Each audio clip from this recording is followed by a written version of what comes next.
Today on the Matt Walsh Show, Elon Musk just accomplished something that nobody in history ever has. This achievement will advance human civilization immeasurably, so naturally left-wing bureaucrats are trying to sabotage him. Also, Bill Clinton says that declining birth rates means that we have to replace Americans with immigrants. Isn't that a right-wing conspiracy theory, I was told? And body cameras shut down another BLM narrative before it even gets started. Talk about all that and more today on the Matt Walsh Show.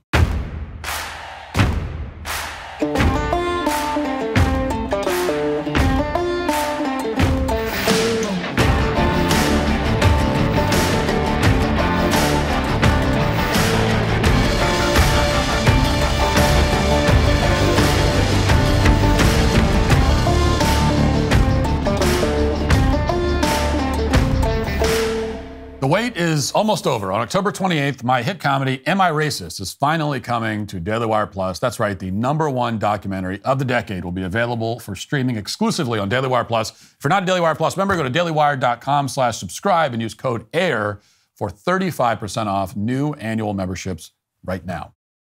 Let me tell you about a looming threat to our constitutional republic that the mainstream media won't cover. The radical left is plotting a Supreme Court coup, and they're not even trying to hide it anymore, folks. These progressive ideologues want to eliminate the court's conservative majority by packing it with their own hand-picked justices. It's not court reform. It's a blatant power grab to get the outcomes they want. And here's the frightening part. If one party controls the House, Senate, and presidency come January, they could restructure the court overnight. With a simple majority vote and a president's signature, their plan could become a reality. It's like they're trying to speed run the destruction of our judicial system. So, and we've already seen their playbook: made-up ethical attacks on justices, illegal protests at their homes, open threats from so-called representatives. It's Venezuela-style court packing. It would spell the end of judicial independence and the rule of law as we know it. But hey, who needs a checks and balance system when you can have a rubber stamp for your radical agenda? But there's hope. First Liberty is leading the charge to protect the Supreme Court from this radical plan. They're fighting to preserve the legitimacy of the court and the separation of powers that safeguards our freedoms. Here's what you need to do. Go to supremecoup.com/Walsh. That's supremecoup.com/Walsh to learn how you can help stop the left's takeover of the Supreme Court. The future of our country is quite literally in your hands. Check out supremecoup.com/Walsh today. Less than a week ago, as engineers at SpaceX prepared to achieve something that had never been done before in human history, a dozen bureaucrats at the California Coastal Commission assembled to do something that's been done many, many times before in human history. The commissioners, a group that mostly consists of liberal women, set up a massive regulatory roadblock to impede people who are actually doing real important work.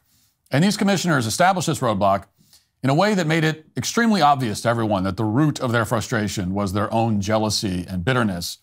Now, the clips I'm about to play come from a meeting of the California Coastal Commission to consider SpaceX's plans to launch as many as 50 rockets every year from the Vandenberg Space Force Base, which is located in Southern California's Santa Barbara County. This is a plan that was formally proposed by the Air Force and the Space Force because SpaceX is a military contractor, and everything SpaceX does either directly benefits the Defense Department or more broadly advances the interests of the country. But the California Coastal Commission, in its infinite wisdom, disagrees. They voted down the proposal for more launches, but why did they do that exactly? Well, here's one of the commissioners, Gretchen Newsom, no relation to Gavin Newsom, explaining her reasoning. And I want you to pay attention not only to what Gretchen Newsom says, but also how she says it. Watch. Elon Musk has enjoyed substantial subsidies from California, amounting to over $3.2 billion, while threatening to relocate his operations, including his headquarters, from California to Texas, citing his bigoted beliefs against California's safeguards and protections of our transgender community. This behavior raises concerns about the motivations behind his request for government support. And here today we have the U.S. Department of the Air Force and U.S. Space Force presenting permitting requests on behalf of SpaceX to the profitable benefit of SpaceX and its billionaire CEO. Right now, Elon Musk is hopping about the country, spewing and tweeting political falsehoods and attacking FEMA while claiming his desire to help the hurricane victims with free Starlink access to the internet. But this claim in itself is to the public benefit is a falsehood, because one must first purchase the Starlink startup kit for several $100s and then face a monthly fee of $120 after 30 days of free internet, a sick ploy to gain customers that are facing tremendous burden and dire straits They're hurricane victims. So she's practically snarling over the fact that Elon Musk provided internet access to people in a storm. This is internet access that the federal government denied these people because the Biden-Harris administration cut Starlink out of a funding program for rural broadband access. And as you'd expect, many of these people voluntarily and gratefully accepted this internet access from Elon Musk in the aftermath of Hurricane Helene. But somehow this is all a sick ploy, says Gretchen Newsom. And she makes that claim because if they wanted Starlink, people had to pay a couple $100 for the Starlink unit, the normal cost of the device, followed by a monthly fee after 30 days of service, free days of service, which has since been extended, by the way, for free to the end of 2024. In other words, according to the California Coastal Commission, it's not enough for Elon Musk to swoop in and provide basic services that the Biden administration failed to provide. He also has to do it for free permanently. I guess he has to give them lifetime free access to the internet forever, or he's an evil billionaire. And if he doesn't do that, then the government will retaliate against him by blocking permits to launch rockets. Now, there's so much going on in this clip that we just played that it's not even clear where to begin. But I wanted to start with the Starlink part because it highlights the anti-human ideology that's consumed so much of the left. I mean, they don't care if Elon Musk is saving lives in disaster zones in states like North Carolina. They don't care if people are voluntarily paying him money so that they can access a vital service like the internet. They only care about damaging Elon Musk as much as possible. And from that clip, it's pretty clear why they want to damage Elon Musk. Gretchen Newsom says that Musk has made, quote, bigoted remarks about the, quote, transgender community. She claims he's spewing and tweeting political falsehoods about FEMA. Now, first of all, it would be hard to imagine a more direct and obvious violation of the First Amendment than these statements. Saying that he's being denied because of things that he's saying on the internet. That's a violation of the First Amendment. Elon Musk has already said that he's suing the California Coastal Commission over this, and he absolutely should. But on top of that, the things Elon Musk was saying also happen to be true, by the way. Men can't be women, and FEMA did waste more than $1 billion on services for illegal migrants. If the Constitution protects anything, it's statements like these. That's how the Constitution is written anyway, but obviously that's not how things work in places that are run exclusively by Democrats like California. We saw that just a couple of weeks ago when the governor, Gavin Newsom, tried to ban satire and memes. He didn't like how people on social media were talking about Kamala Harris being a DEI hire, so he tried to outlaw it. He just came right out and said it. And Gretchen Newsom, again, no relation, surprisingly enough, has taken the exact same approach right out in the open. There are a few other things that Gretchen Newsom said that I could quibble with. For example, no, Musk is not requesting government support. This meeting, again, is about a request by the Air Force and Space Force for the California Coastal Commission to get out of the way. Nobody wants the support of the commission. They don't need Gretchen's support. We don't need her to do anything. They just want the commission to stop bothering them. Just get the hell out of the way. Now, of course, technically, the military can override this commission if it wants to, but right now they're working to find some kind of compromise solution, and that may not last very long. And that's because it's not just Gretchen Newsom who thinks like this. The majority of the Coastal Commission in California is the same way. So here, for example, is Carol Hart, the chair of the commission. And this clip may be even more embarrassing than the one that I just played. Watch. But here we're dealing with a company that does not, that is the head of which has aggressively injected himself into the presidential race and made it clear what his point of view is, as was and he's managed a company in a way that was just described by Commissioner Newsom that I find to be very disturbing. That compounded with their refusal, my understanding was that they would be here today on Zoom. I am very concerned that even after meeting with me, expressing my feelings. Chair, yes? Sorry to interrupt. They did participate on Zoom today. Oh, okay, that brief comment. Apologize, yeah. In a more significant way. Let me put it this way, in a more significant way. So I just am very concerned that by concurring today, that we then will lose our ability going forward with a potential change in administrations, potential loss of your leadership. I mean, those things concern me very much. So she tries to ding SpaceX for not showing up on Zoom during the meeting, and then she's told that, in fact, SpaceX did show up by Zoom. In fact, somebody named Matthew Dunn, the director for government affairs at SpaceX, gave a whole presentation. He explained that SpaceX is currently supporting the Defense Department and Boeing and NASA. He pointed out that SpaceX is the only operational U.S. provider for astronaut transportation to the International Space Station, which is kind of a big deal because astronauts are trapped up there at the moment. And he went into detail about how Starlink assists the Pentagon in addition to disaster victims. But somehow the chair of the California Coastal Commission missed all of this. And when she's informed that SpaceX had shown up and done a whole presentation, she just instantly waves it off. It wasn't enough for her, she says. So obviously she made up her mind long before this hearing. And again, it's clear what she's really upset about. She complains that Musk has, quote, aggressively injected himself into the presidential race and made it clear what his point of view is. Which, it's like, okay, what does that have to do with launching rockets? Who cares about that? So what she's saying, in other words, he's exercised his First Amendment rights in a way that the California Coastal Commission doesn't approve of. He has political opinions that this woman doesn't like, therefore he's not allowed to launch a rocket.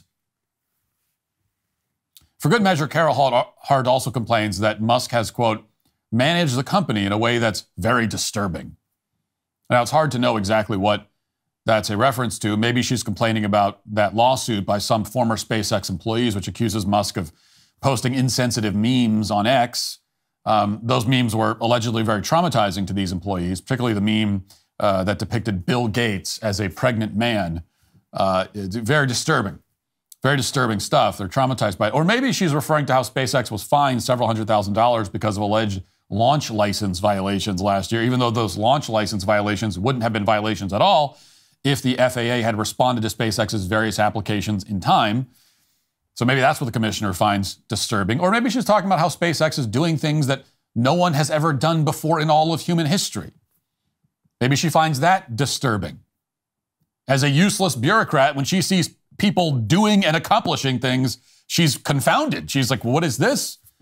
They're doing a thing. They're actually doing something. It's scary. I'm scared by it.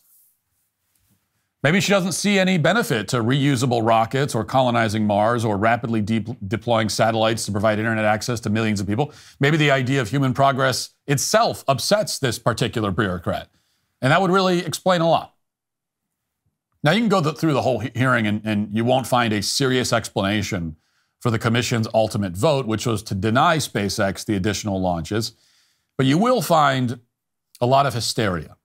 There's a user on X using the handle Robin who assembled some of the better examples. Here's two of them. The first clip is a commissioner named Dana Bochco, who announced that the Air Force and Space Force are wrong and that really SpaceX has nothing to do with our national defense.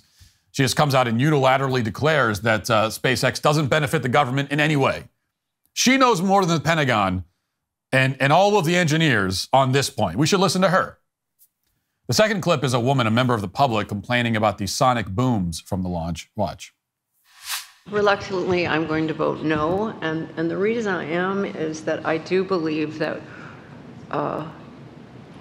the Space Force has failed to establish that SpaceX is a part of the federal government, part of our defense, necessary to be decided under a federal consistency rather than a CDP. I was on the Channel Islands in August when a Falcon 9 rocket was launched from Vandenberg. The sonic boom was terrifying to everyone that was present and sleeping. They woke up terrified in the morning, not knowing what the loud explosion was. I felt it through my bones. And SpaceX is, yes, a private company. They have the nickname of Waste X. Their satellites last about 5 years, so they're constantly wanting to increase their launches. It's a profit-driven, wasteful model. So there's all sorts of back and forth on this sonic boom issue. SpaceX disagrees on how many of these booms are audible in populated areas and how loud they are and so on. Let's just put all that aside for a moment. Let's concede for the purposes of the argument that every now and then there's briefly a loud noise from a SpaceX launch and that some people can hear it for a second or two. In what universe does this justify denying SpaceX the ability to launch rockets at all? I mean, this would be like denying construction crews the ability to work at all at any time ever. Imagine if people like this had their way during any other significant moment in this country's history. Imagine if somebody like that lady was bothered by all the noise they were making in Los Alamos and had the Manhattan Project shut down. Imagine being the kind of person who hears a couple seconds of a sonic boom and feels terrified as a result. Especially when you know what it's from, so there should be no confusion. Now, when this woman says sonic boom, this is what we're talking about here, just to give you some idea. Watch.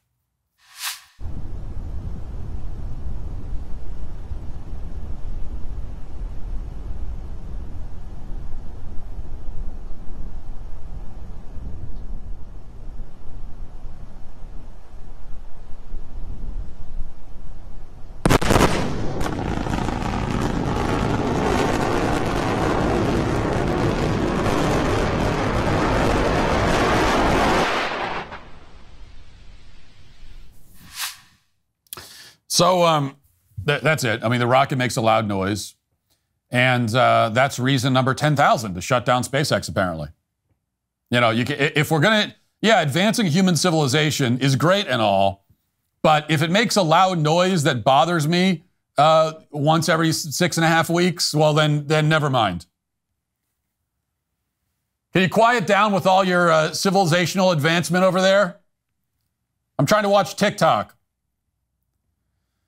I haven't even gotten into the DOJ's lawsuit against SpaceX for not hiring enough asylum seekers, which is what they're calling illegal aliens now. And of course, the European Union has about 1 million of their own reasons and their own issues with SpaceX as well. The only positive thing to come out of this pathetic meeting at the California Coastal Commission is that it established, by sheer contrast, how useless all of these regulators and bureaucrats and critics really are. I mean, they could not have picked a worse day, for them anyway, to hold this meeting, because less than a week later, Elon Musk demonstrated that, unlike his critics, his companies are actually accomplishing things. They are benefiting humanity in very real and tangible ways. It's maybe the least flattering juxtaposition in the history of juxtapositions. On the one hand, you have useless, bitter, complaining, whining bureaucrats trying to slow human progress for their own political reasons. On the other hand, you have this. Watch.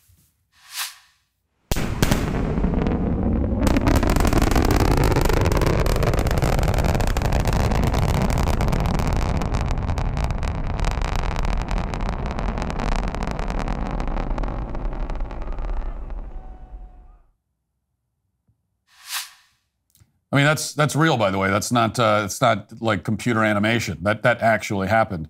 And that's what Elon Musk is doing while these dumb women sit around in their conference rooms and they're having their committee meetings talking about, I'm troubled by this tweet. This tweet is it's offensive. While they're doing that, he's doing this. What SpaceX just accomplished, what you saw there, it was one of the most significant technological advancements in history. I mean, it will make interplanetary travel, in particular travel to Mars, an order of magnitude cheaper. They proved that they can catch their rocket boosters in midair, which is just mind-boggling. They also proved that they can precisely land the ship itself in the water. As Elon Musk put it last night, when you can reuse extremely expensive equipment like this and then rapidly redeploy it, you make it literally 1,000 times easier and less expensive to colonize a planet like Mars. When you're talking about trillions of dollars, that's a big difference. I mean, it's the difference between colonizing Mars and just staying on this planet forever. Now, the reason that Musk's critics don't care about this is that when you get down to it, they're not just bitter and jealous and unhappy, although they're all of those things, certainly. They're also anti-human. They don't want humans to colonize another planet any more than they want humans to have free speech or to reproduce above replacement level on this planet. It should tell you something that pretty much the only issue these people are passionate about is abortion. That's the thing they care about the most because it means fewer humans will exist. That's why Joe Biden and Kamala Harris didn't bother to congratulate Elon Musk or SpaceX on their historic civilization-changing achievement that will alter the trajectory of humanity forever. It's why they're engaging in open lawfare to shut his companies down. These people do not want to save this country or civilization for that matter. They want to destroy it. And they'll complain about any pretext imaginable, whether it's sonic booms or launch licenses or hiring asylum seekers in order to achieve that end. The only reasonable response is to dismantle the vast web of bureaucratic agencies like the California Coastal Commission, along with the Biden-Harris administration. And this election isn't really even about Democrat or Republican anymore. It's a choice between unimpressive, profoundly cynical bureaucrats on one hand, and people who advance civilization in meaningful ways on the other. After what SpaceX accomplished this week, that fundamental distinction is now clear to everybody with an internet connection or a television. And that's what they're actually upset about.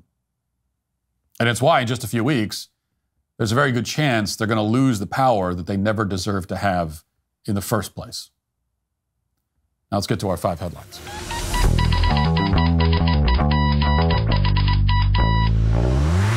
History, economics, the great works of literature, the meaning of the U.S. Constitution. Did you study these things in school? Probably not. Or even if you did, it's probably time for a refresher. That's why I'm so excited that Hillsdale College is offering more than 40 free online courses in the most important and enduring subject.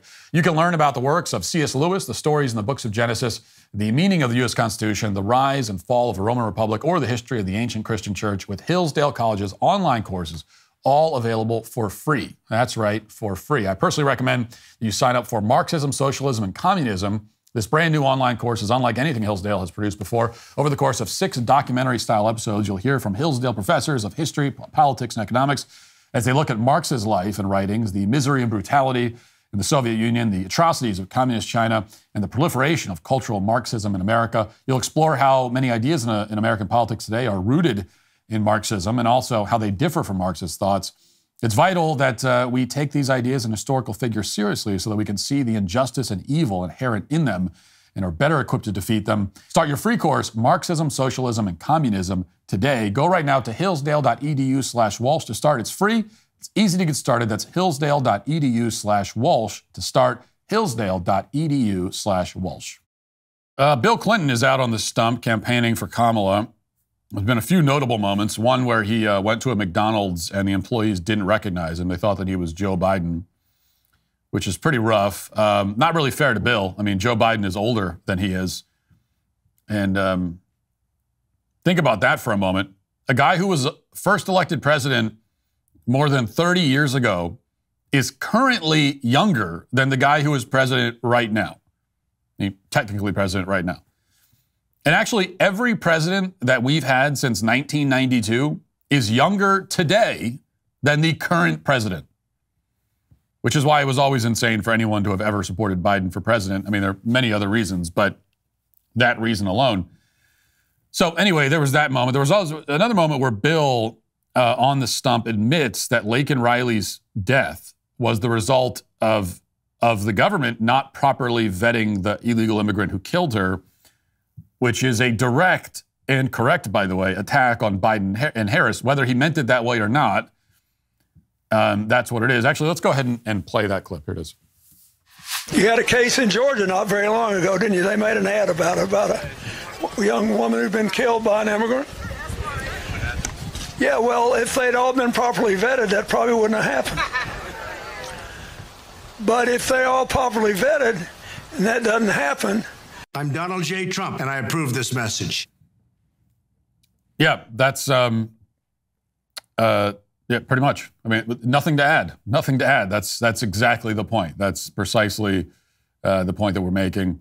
The only question is whether, when you hear these kinds of comments from Bill Clinton, when you see Joe Biden out directly undermining Kamala, as he's been doing increasingly lately. The only question is whether this stuff is because they're old and confused and they're just babbling, or or whether it's an intentional, whether they are intending to undermine her because they don't want her to win. In Bill Clinton's case, it could go either way. For Joe Biden, it's certain that, of course, he doesn't want her to win. Like, obviously, he doesn't want. Now, he's also old and confused, so it's a little column A, a little column B in his case always. But he certainly does not want her to win. How could he? How could you, if you get pushed out of your job, somebody schemes behind your back, somebody that you you elevated and you promoted, and they scheme behind your back to push you out of the job, how could you be rooting for them? Of course you want them to fail. So that's pretty obvious. And it could be the case for Bill Clinton too. I mean, Kamala Harris is not, nobody likes Kamala Harris, least of all in her own party do they like her, because they know that she's this unimpressive, really dumb person who has never really achieved anything, doesn't deserve to be in the position that she's in. And everybody knows that. They know that, especially the people close to her know that. So she's just kind of despised by everyone. There was also this moment from Bill Clinton where he again, and this time I think it was unintentional, but he again undermined a leftist talking point. Let's listen to this.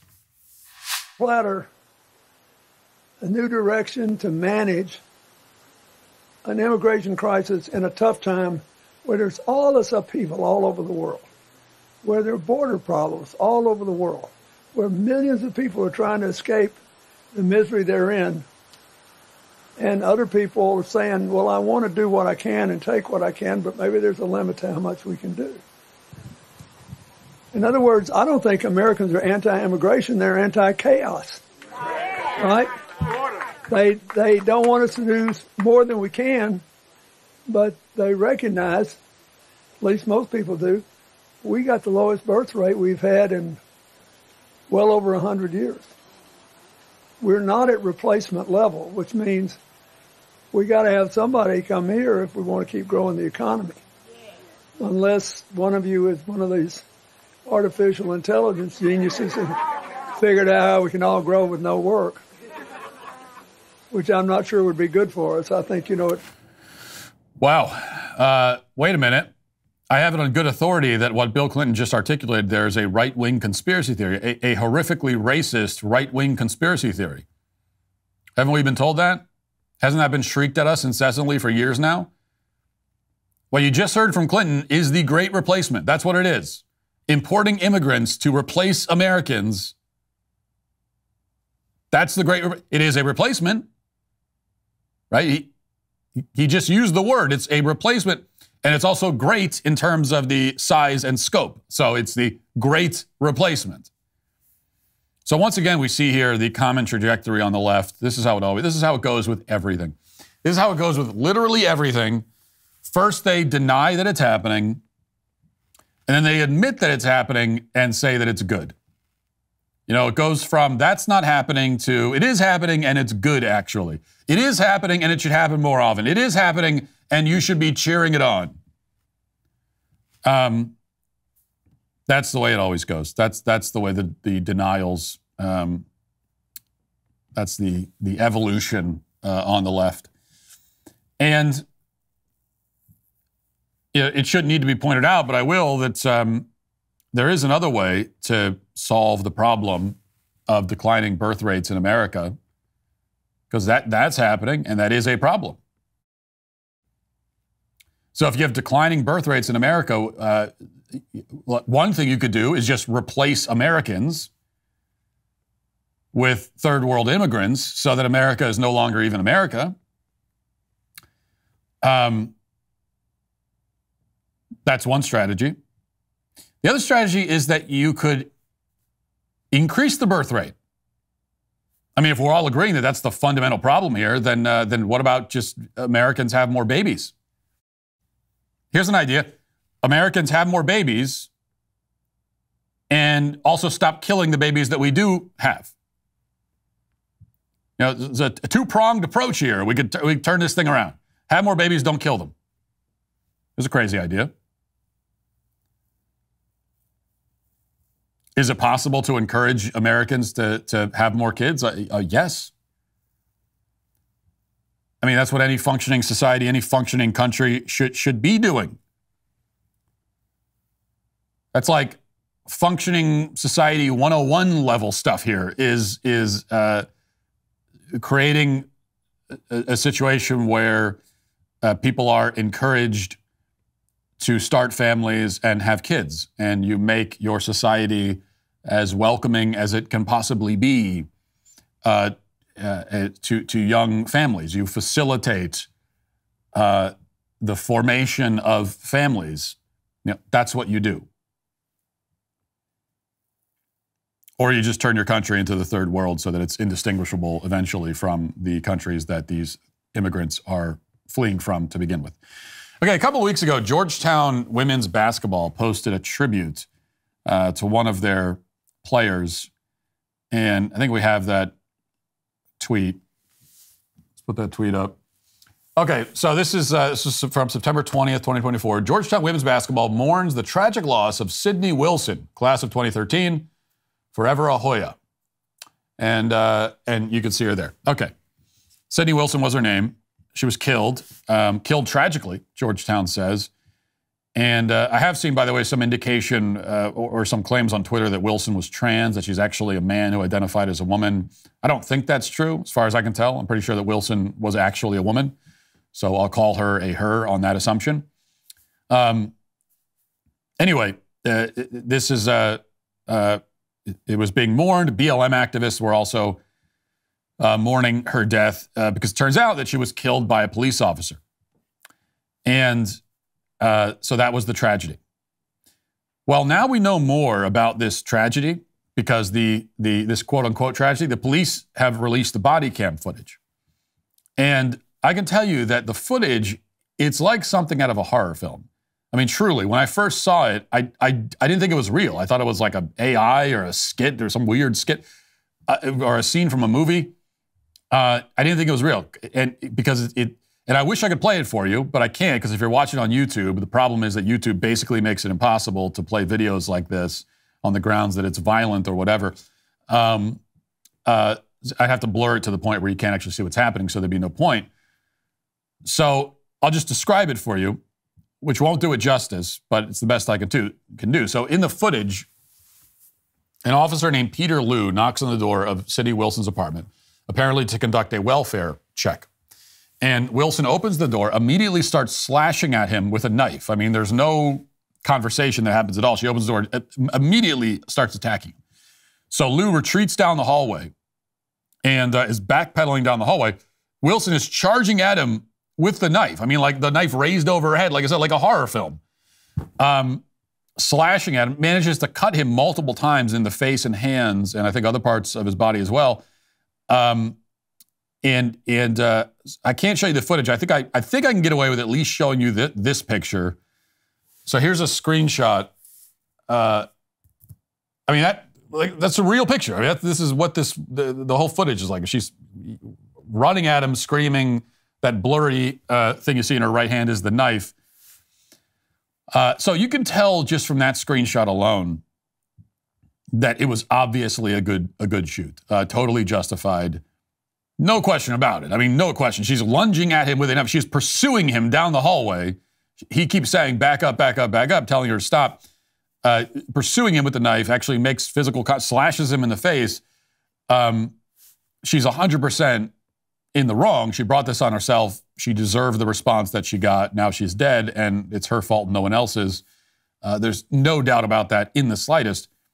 So there's nothing really to talk about that's interesting in terms of like weighing the decision of whether or not to shoot. Georgetown may be treating this like Wilson is the victim of a tragic shooting, but every sane person in existence knows that the victim here is the officer, not Wilson. That's clear. But what we do need to talk about, and what you can really see in the footage if you go and watch it, is that the officer actually waited way too long to pull the trigger. She opens the door, immediately lunges at him with the knife. He should have blasted her right then and there. I mean, you know, not to be crude about it, but the moment she starts slashing at him with a knife, he should have unloaded. Instead, he backs away down the hallway with her running at him, and only after he gets physically cut with the knife does he actually open fire. It was almost too late. If she had managed to cut him his neck or hit an artery or something, then he might have been the one who ended up on the ground dead, instead of on the ground injured, which is how he ended up after all this was over. So he waits too long. He waits way too long. There's no reason why that woman should have ever been able to actually inflict any injuries on this officer. He should have taken her out long before that. Now, my point is not to criticize the officer. First of all, he's in this horrific, terrifying situation, one that I've certainly never been in. So I'm not trying to Monday morning quarterback it. What I'm trying to point out is just how hesitant many officers are now to use their firearms, even in situations when it's clearly necessary. Why didn't Officer Liu shoot this woman several seconds earlier? Why didn't he open fire the moment she started attacking him? Well, I can't read his mind, but it seems very likely that he was trying to avoid becoming the next Darren Wilson. It's impossible to imagine that officers don't have, George Floyd and all of that constantly in their minds in situations like that. I know it would be for me. So they're constantly aware of the lose-lose situation that they're in, and all that has done is make them hesitant to protect themselves and innocent members of the community, understandably hesitant. So the blame here goes entirely at the feet of BLM activists and the media. It's their fault. They almost got this man killed. With that said, I saw somebody on Twitter make a good point that about this, that body cameras have really backfired on the BLM activists and the race hustlers. They insisted on cops wearing the cameras. And it's good that they did insist on it, because what have we learned ever since we put cameras on pretty much every police officer? We've learned that almost every police shooting is justified. This is how it almost always goes. The BLM narrative about a shooting is disconfirmed by the body cameras in almost every case. I mean, it is disconfirmed much, much, much, much more often than it is confirmed. How many times have we seen this exact situation where we're told by the activists that, oh, it's a tragedy, this person, and then the body cam footage comes out, and most of the time it's not even close. It's not even like, okay, well, that could have gone either way. Most of the time it's like, yeah, well, of course he shot her. What else was he going to do? So body cameras are a very good thing. I'm glad they're there. And this has proven to be, body cameras, as I said, ironically, there are a lot of reasons why the BLM movement is effectively dead now. One of them is that there are a bunch of con artists and scam artists, and they're all getting caught up in their own scams and everything, and all the scandals that came. But another big reason is body cameras.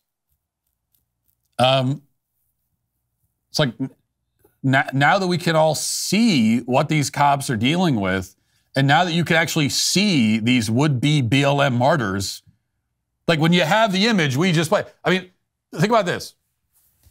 If body cameras didn't exist, if there was no body camera in this case, then Sidney Wilson would be the next BLM martyr, and the image that we would all have of her is whatever, her at her college graduation, right? Her playing basketball, her smiling. We wouldn't have that image of her snarling and waving a knife like a crazy person, from a horror villain. We wouldn't have that. We wouldn't know about that.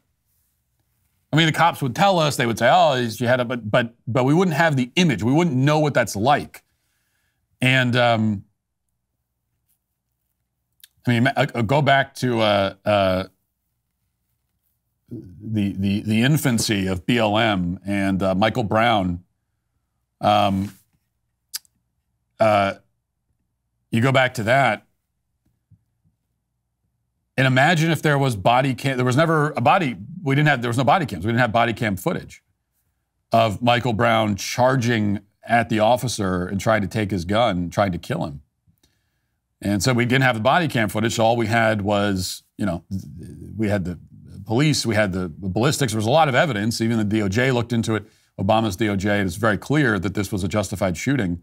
But the BLM narrative, as they say, the falsehood made it all the way around the world before the truth got its pants on. And that's what happened here. But imagine if we had the body cam. But what if we had the body cam footage? It would have looked very similar to that.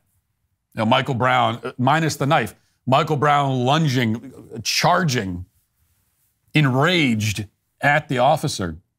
But we didn't have that. And for so long, the BLM activists have acted like the lack of body cam footage, has hurt them and hurt their cause. But no, it's like that's the whole reason that your cause exists. Like your whole movement only exists because body cameras were not very common 10 to 15 years ago.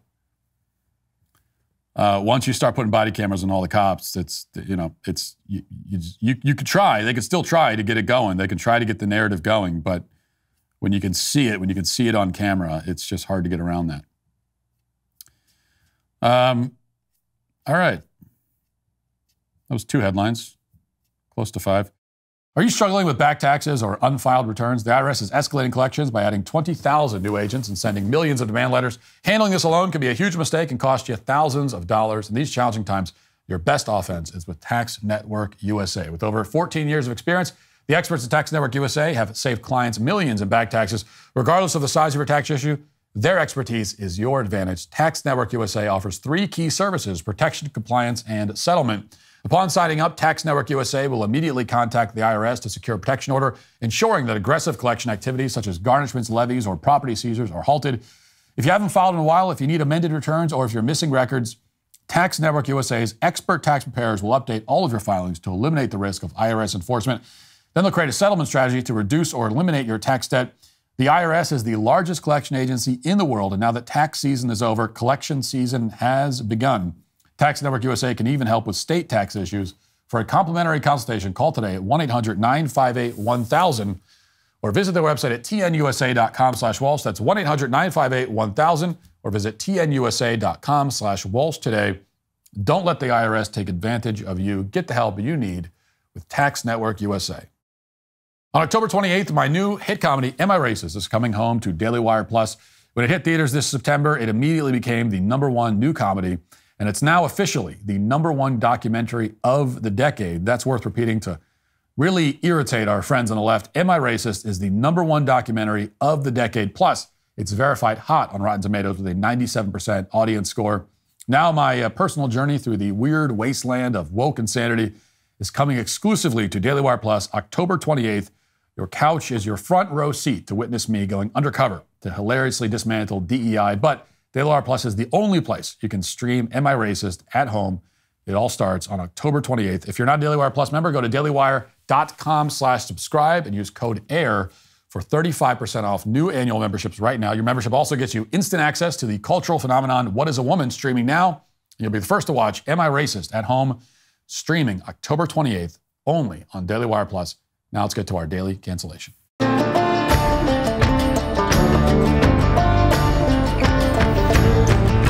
So now we have my favorite kind of daily cancellation. Today we deal with a controversy where everybody involved is wrong.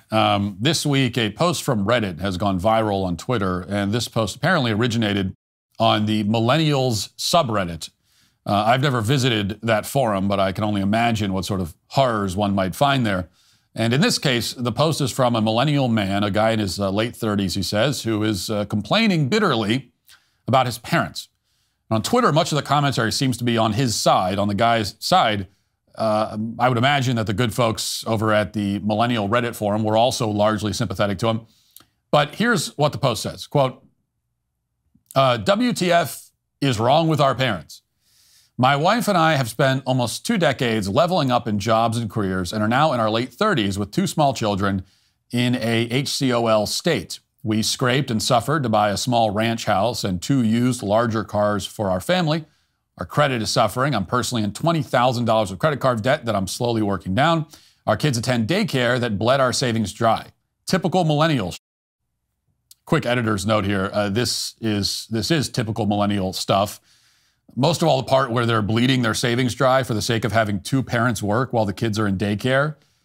You know, I know that my fellow millennials aren't typically fans of quote-unquote gender roles, but this would be a compelling argument in favor of the wife staying home and raising the kids. I mean, maybe they have a circumstance where they can't do that for some reason. But very often, you know, this is a very common scenario where you've got both parents working, and it actually it would make more sense financially to have only one parent work. So that's something they might want to think about at least, but let's continue. Last week, I came across my father-in-law's account summary, $10+ million. Later that week, I mentioned I saw that to my own dad. He said, well, he's doing just a bit better than me. Literally, what the F? I would give my last dollar to my son to make sure he was more comfortable, to make sure he didn't suffer debt or bad credit as long as he was working. Here are our own effing parents sitting on their piles of gold, watching us navigate a new level of effed up economics and shopping for discounts and raising our children in subpar school districts, and for effing what? So that's the whole sob story. And as I said, most of the social media peanut gallery seems to be on this guy's side. The consensus is that boomers are selfish, greedy hoarders who'd rather live in luxury than help their own children. One comment summarized it this way, quote, boomers deserve excruciating deaths. That comment has 6,000 likes, by the way. That's how you know that things are going well in American society, when the generations are wishing painful deaths on each other. Always a good sign. Now, putting these rather over-the-top comments to the side, it is true that our current system, maybe not created by the boomers, but certainly popularized by them, is not only backwards, but also very unique to the modern age. In most cases, parents should not wait until they're dead to share their wealth with their children, but that is how it goes very often these days. You know, you should want your children to have everything that you have and more. The modern approach, again, emphasis on modern, because this is not at all the traditional way of doing things. But the modern way is for the older generation to accrue wealth over the course of many decades, hang on to nearly all of it, blow through a huge portion of it in the final 5 to 10 years of their lives, or really the final 2 or 3 years of their lives, and then give the rest to their children when their children are in their 50s and their own kids have already moved out of the house. And then those kids will hang on to all of that wealth, blow through most of it, and give the remainder to their kids when their kids are in their 50s, and so on and so on and so on. Just repeating these steps while the inherited wealth dwindles and each successive generation becomes poorer and poorer. The system makes no sense. The goal of each generation should be to ensure greater prosperity for the next generation. We should want our children to be richer and more comfortable than we are. The boomer generation as a whole has failed in this regard. Plenty of individual boomers are good people and were great and loving parents who provided all they could for their children. My own parents are in this group, but the generation as a whole is leaving behind a poorer country than the one they inherited. Their kids are poorer than they are, which means that the generation as a whole has fundamentally failed to do the thing it is supposed to do, which is to create a better world for their children. They have not done that. And the scenario that the Redditor describes is emblematic of this. It should be a point of shame to be wealthier and living in greater luxury than your children. Instead, it's kind of become the new normal, with older people hanging on to their wealth with a vice grip until death pries it from their hands. This is a major problem, and it's certainly not the approach that I intend to take with my kids. So that's all true. On the other hand, you should also be embarrassed to be in your late 30s with a family of your own and kids of your own and still crying because mommy and daddy won't give you an allowance. You especially shouldn't be crying about it on the internet, even if anonymously. It's hard to imagine any scenario where it's appropriate to complain about your family on the internet, but if there is one, this certainly ain't it. And no matter the forum, whether on the internet or anywhere else, this is not the mentality that a grown adult should have. It's true that if you're working and struggling and your parents have literally millions of dollars stashed away, or even only, quote unquote, hundreds of thousands of dollars, they should help you. But you should not feel entitled to their money. That's See, that's the dynamic here. This is a lesson that I try to teach my own kids who are all under the age of 12. I certainly hope they'll have absorbed it by the time they're pushing 40.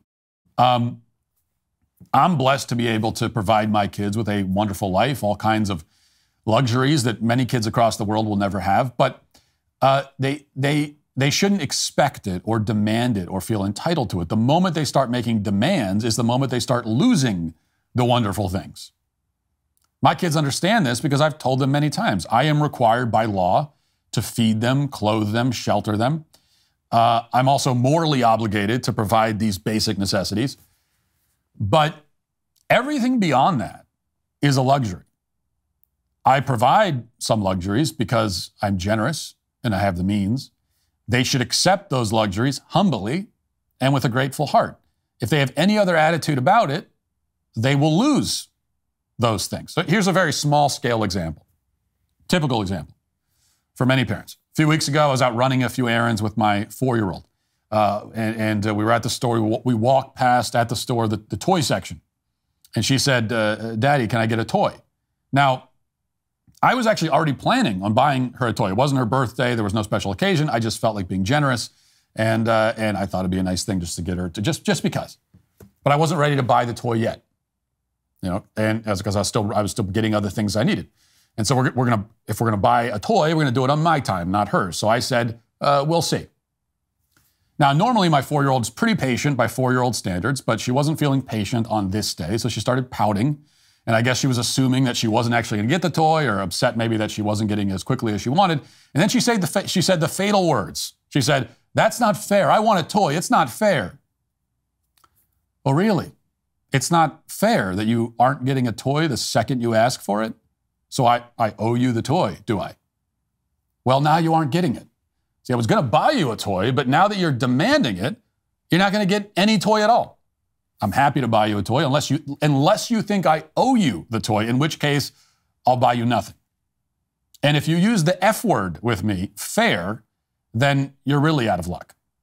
Because there's nothing fair about buying you a toy. I'm giving you something and getting nothing in return myself. Like, that's not fair. And billions of children across the world never get any toys. Even when I was a kid, my parents rarely just bought us random toys. We couldn't afford it. So the toy isn't fair. It's not fair. It's a blessing. And the only acceptable attitude when receiving a blessing is one of gratefulness and humility. Now, back to the Redditor. Is it fair for his parents to give him money to pay off his debts and live a more comfortable life? Hell no. It's their money. It's not his. I mean, it is their money. They earned it. He didn't. He's an adult now. He doesn't live at home. They're not, it's not their job to keep him, to give him the necessities of life. He doesn't need the necessities. I mean, he has all that. He's not dying. And so all the rest of it, they probably accrued that wealth by working hard. It's just most boomers who are doing well, like they did work hard. Some would say they emphasized work too much, but they worked hard. They accrued the wealth. And they probably exercised a hell of a lot more financial discipline than he seems to be capable of, which is how he got in $20,000 of credit card debt. So is it fair for them to help him out? No, it's not really fair. Most people around the world have no one to help them. He isn't going to die without his parents' help. He isn't going to starve. Neither are his children. He's surviving. He's not destitute, right? He's not homeless. He's not impoverished. But they could make him more comfortable and they could reduce his stress level. Should they do that for him? I think yes, absolutely. Unless he thinks he's owed it, which apparently he does. So if I was that guy's dad, I would probably want to give him the $20,000 to pay off his credit card debt. I'd probably also want to buy him better vehicles, maybe even a nicer house. But I'd want to give him money. I'd want to give him, rather than waiting until I'm dead so he can inherit my wealth, I'd like him to inherit right now. And I'd like my grandchildren to benefit from that right now. I'd rather be alive to see them benefiting from that than watching from the grave. But if I saw that Reddit post and I said to myself, well, wait a minute, I remember having that conversation with my own son. Wait, that's him, isn't it? If I saw that, well, then you get nothing. Figure it out for yourself. Because I want my son to be prosperous and comfortable, but even more than that, I want him to be strong and humble and resilient in the face of hardship. And I want him to be stoic enough that he can deal with the hardships without complaining to the whole world about it. I don't want him to be the sort of grown man who cries on the internet because his parents won't give him money. And if he is that sort of man, well, we've got a problem to fix that money can't fix. In fact, money will only make it worse. So this is a thing that millennials in general need to understand. We spend a lot of time discussing the flaws of the boomer generation. And there are plenty of flaws. But what about our flaws? And I would say our greatest flaw of all is that, speaking again generally, this does not apply to all of us, generally, we sit around stewing in our misfortunes and whining about the unfairness of the world instead of accepting the situation, acknowledging the reality for what it is, and working hard to improve it. Okay, yeah, we get it. The boomers should have done a better job. Okay, we constantly are talking about it. Millennials always, constantly, all the time. The boomers, they should have done better. Look at the world, it should be better. It should be better than it is. Things should not be like this. It should be better. It should not be this. It should be a better thing than this. Oh, yeah, okay. Still could be a lot worse, by the way. It's still pretty damn good in comparison to the world that the majority of the human species lives in or has lived in through history, right? You still, if you could choose any time to live in, maybe you would choose a few decades ago, but you wouldn't choose much further back than that. But yeah, it could be better. Okay, that's established. The boomers, all that, yeah, okay, right. But they should have left a better world. They didn't. Are we going to waste our whole lives crying about it?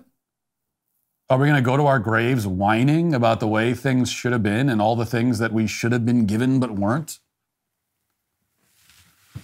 But it appears to be the plan for many of us. And that's a shame. And it's also why this guy on Reddit, and his parents probably, are today canceled. That'll do it for the show today. Thanks for watching. Thanks for listening. Talk to you tomorrow. Have a great day. Godspeed.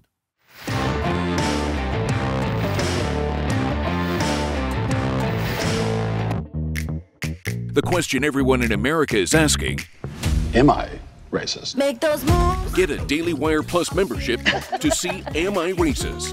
This is all I have. Did you want to? I can help you guys out. Yeah. Go to ammiracist.com and sign up now. I've been told because I'm a white male, kind of at the top of the pile, how do I get down from the top? I don't think you necessarily can. How do we get past all the talk about racism? We have to love each other. Well, it can't be that simple. How do we get to a point of racial harmony? It's good to talk to you. We're still on a journey, all of us together. I think you got some journeying to do. Just talk to me about the statistics. We have an epidemic. 20 million crimes a year, 6,000, 7,000 hate crimes. No, there's no epidemic. Why are we talking about statistics? This is not a matter of statistics. Well, you asked me about the statistics. Am I Racist? Coming to Daily Wire Plus on October 28th. Rated PG-13.